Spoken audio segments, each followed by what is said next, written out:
there, Artistic Gamer 7, and welcome back to some more of the Elder Scrolls Create-A-Sim. We are back creating another one of the Daedric Princes.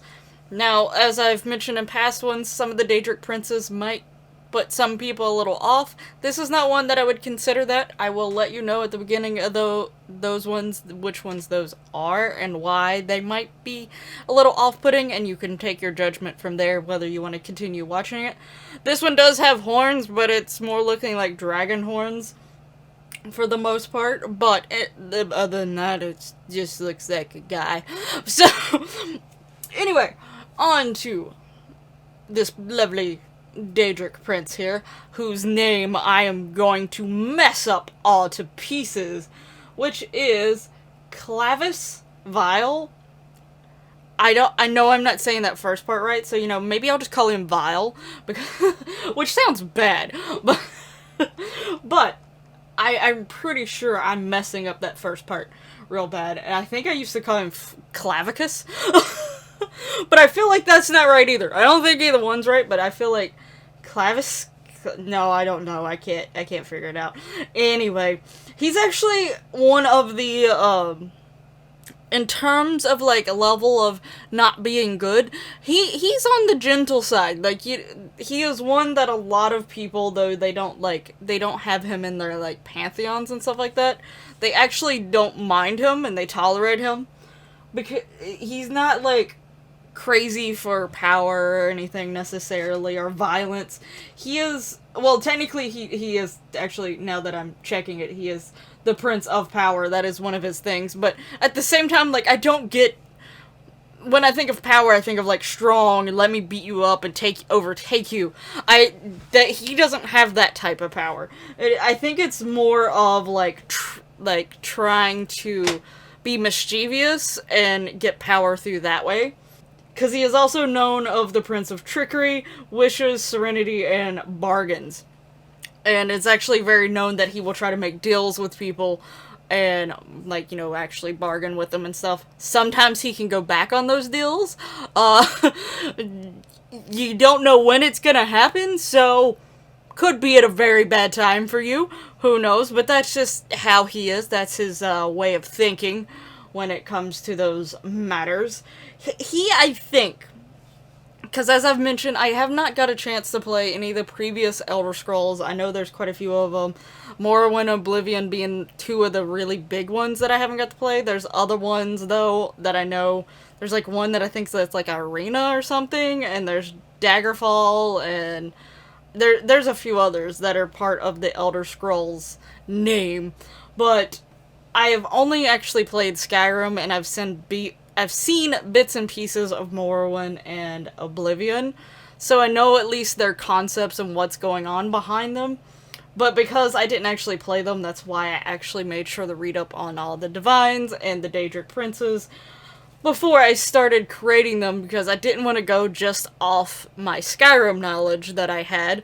Plus, the thing is Skyrim's a really big game, and I didn't read all the books you can find, so I definitely know that I didn't get all the information even from Skyrim about them. So, yeah, anyway.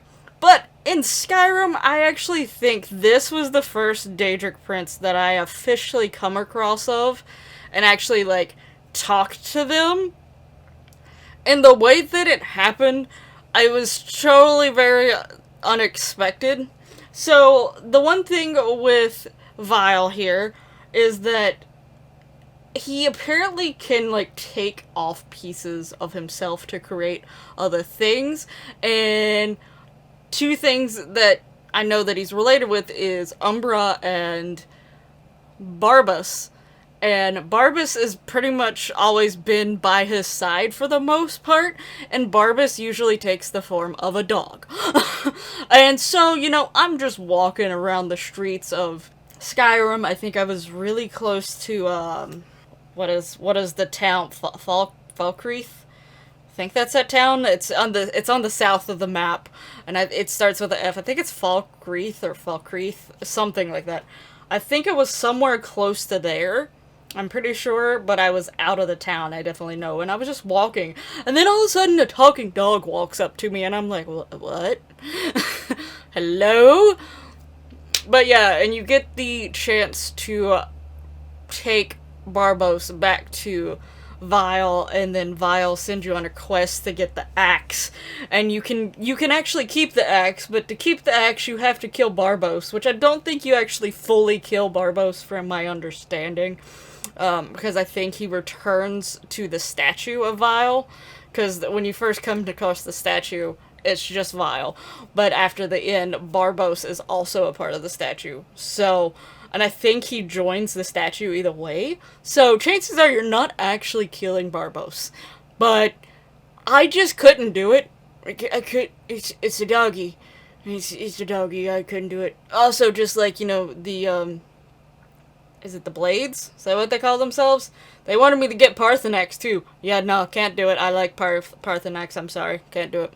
Not gonna do it. Anyway. So yeah. But I have, on all my playthroughs, when I do come across Barbos, I never do attack him, so I always actually get the mask. And in between a lot of the pictures I seen of Vile and the mask, that's where I decided to give him horns. And the mask was actually made for a woman, I think, who had a disfigured face, is what I was reading. I was like, what? But it actually helps you in the art of persuasion. So, I never actually used it, though, so... But that's what it's supposed to help you with, is the art of persuasion. But with...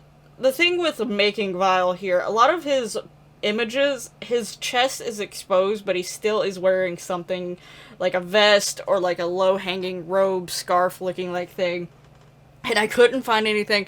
I had a few things that had an open chest feel, and that's what I was trying to find for him at first, because a lot of the representation, like, he's wearing something, but it's, again, like, it's like a vest or an open coat or jacket thing.